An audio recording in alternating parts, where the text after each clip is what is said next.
Hey guys, this is Apple and the Beats, and I'm sure a lot of you know this, but the iPad 2 has came out, and just wanted to make a video of this. I'm gonna make a little bit of a first impressions video of the iPad 2 versus the Motorola XOOM, and in some ways it is a first impressions, but in a lot of ways it's not. I mean, they're not bringing the iPad isn't bringing a new operating system.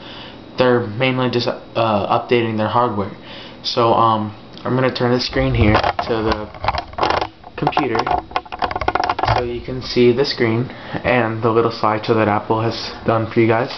And I am going to give you a little bit of a review video of the iPad 2 versus the Motorola XOOM. Now these tablets, they're very comparable. They both have dual-core processors, 10-inch screens, 2 cameras, HD video, good marketplaces, but there are some things that set these two tablets apart. And I mean, like I said, this is a first impressions video, but in a lot of ways it's not, because they're really just hardware updates, and we know what to expect from them. Basically, just faster speed and better performances. Now, first I want to start off with the hardware, not really the software, just the hardware. So just the device by itself. Both devices do run the dual-core A5 chip.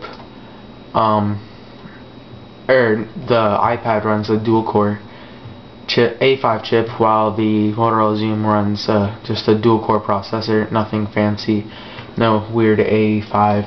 I don't really know why they went with an A5 instead of the A4. I'm sure it's nothing different than the A4, but yeah, they both have dual-core processors. They both are 10-inch screens. They both have 2 cameras. They both shoot HD video. So in a lot of ways they're similar, but there are some things that separate them apart. Now, as you can see, I have my little list here. Basically, the Motorola XOOM has 1 GB of RAM, which is it's a pretty big advantage, because now I'm just gonna bring it back here, which is a pretty big advantage, because I mean, tablets are meant to use RAM. I mean, that 1 GB of RAM, although it's not that much, it's a huge step, and one that I really wish the iPad would have taken. First, let me just say that I will be buying the iPad 2, simply because of the fact that I have been an Apple customer for life, as you can see with my 4th generation iPod that I have a review on. I have been an Apple customer for all my life, and I do have a bunch of apps on my iTouch that I would like to use on a bigger screen. So I really kind of do have to buy the iPad if I want to have a bigger screen. But if I could do it all over again, I would definitely buy the Motorola XOOM. But let me just tell you guys that I will be buying the iPad 2. Yeah, so back to what I was saying. The Motorola XOOM, it does have that 1 GB of RAM, which is a huge plus. Also, it has a better screen. The iPad 2 has not really updated their screen. They still have the same screen as last time, or at least from all I know. I'm sure if they did update their screen, they would have advertised it, but they did not. So yeah, the Motorola XOOM, it was really built for HD. It's a widescreen design, so you can enjoy your movies better. You can enjoy your high definition and high performance gaming better. So yeah, the screen is much better on the iPad, or on the Motorola XOOM, sorry.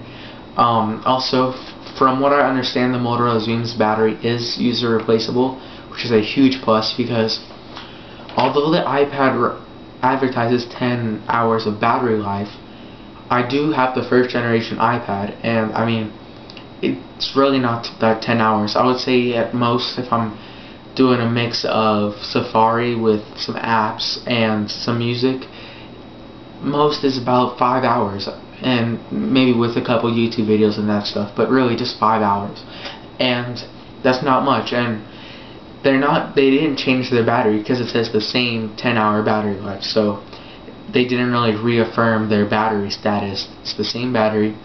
So yeah, you're gonna be getting the same battery life, and I wasn't really that impressed with the battery life on it. The XOOM, like I said, has that replaceable battery with what I understand. which is a huge plus because you can just have a bunch of them charged, and if you're on a trip, you just pull them out of your suitcase, open the thing, plug it in, and you're good to go. I mean, you never have to have that thought in your head that, oh no, what if I run out of battery? So yeah, that user replaceable battery is a huge plus. And that's one thing that Apple will probably never do, because their motto, to me, in my opinion, is design over functionality, and they have kind of done that. It is a beautiful design though, all aluminum. It is very beautiful. But yeah, so hardware wise, the XOOM takes it. I mean, the XOOM is pretty amazing. It's almost like a PC in some senses. So yeah, the Motorola XOOM takes the hardware design. But now we're gonna go on to the software area, and this is where things change. The iPad has the app marketplace, and the XOOM has this marketplace. The App Store is much better than the marketplace. I do have my iPod, and my parents do have Android devices, and the iOS, the App Store, is much better than the marketplace. And I can say that with experience, because there's not that many apps on the marketplace that are that much better than the App Store. There are a couple apps that the marketplace has that are a little bit better than the App Store, but as a whole, the App Store has much better apps. Also,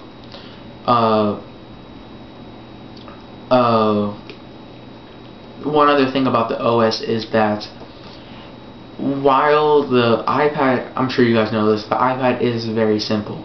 That's really what it's famous for. That's what mostly all Apple devices are famous for, is that they are simple, which is good and bad in some ways. It's good in the fact that if you have someone like my mom who's not that good with tech, she can figure it out easily, or like an older person like a grandma or a grandpa who they advertise a lot using FaceTime.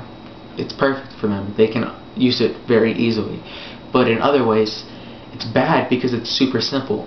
I know when I first got my iPod, I just had to plug it in the computer to activate it, and then set my Wi-Fi, set the date, and then I was really done. And that was nice in some ways, but in another way, I kind of wanted to do more.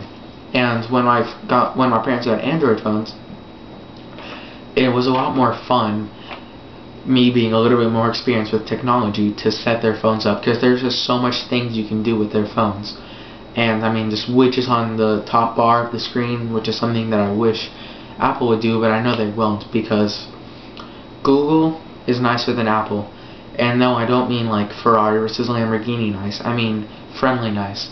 Google, they're free. I mean, they really don't care what you do with their things. As long as you pay for it, they think that you have the rights to the phone and you can do anything you want with it. Apple, on the other hand, they're like, even if you buy it, they're going to tell you, they're going to do things that are going to restrict you from using some portions of the phone.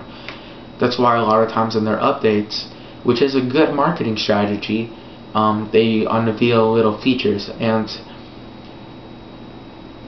also, like, I know when I had the second generation iPod, they wouldn't let me use some of the 4.2 updates, and they said that it was because of the processor couldn't handle it, which wasn't true, because they just wanted you to buy one of their new products, and that's what I ended up doing. But yeah, I mean, Apple's, they're not that nice. Google is a lot nicer though, in my opinion. Now, this is all my opinion, once again. So yeah, Apple, it's really simple. In some ways it's good, some ways it's bad. Android though, it's extremely customizable.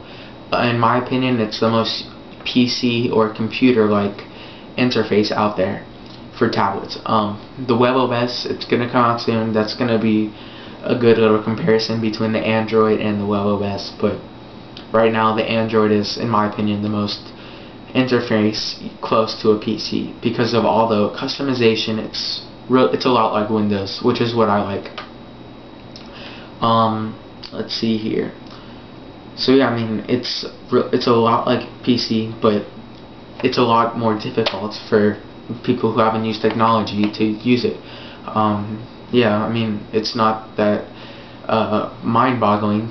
If it's a lot more advanced and customizationable. I know that's not the right way to pronounce it, but oh well. If it's a lot more customizationable, it's going to be a little bit more difficult to use, which some people like, some people don't.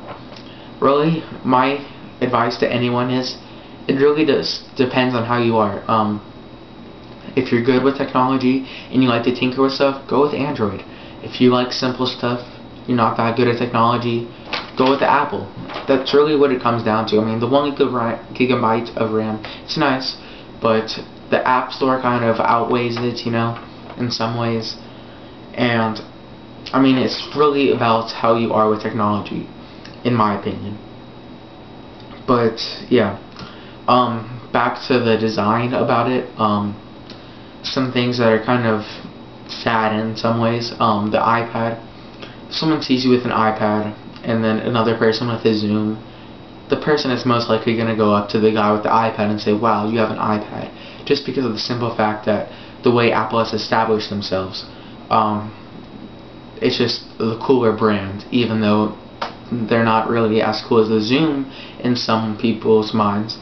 The Apple, just because of that little Apple sign on the back, people are going to be attracted to it. So if you want to have that cool, cool feeling, which is what a lot of people feel like with MacBook Pros, then I mean, if you want to have that, go with the Apple, because you're going to get a lot more attention and recognition with the iPad.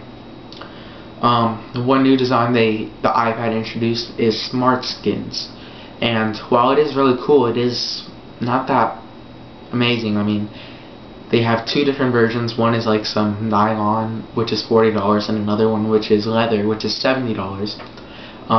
It's basically not a case, it just protects the screen, which their reasoning behind that is to keep the beauty of the device.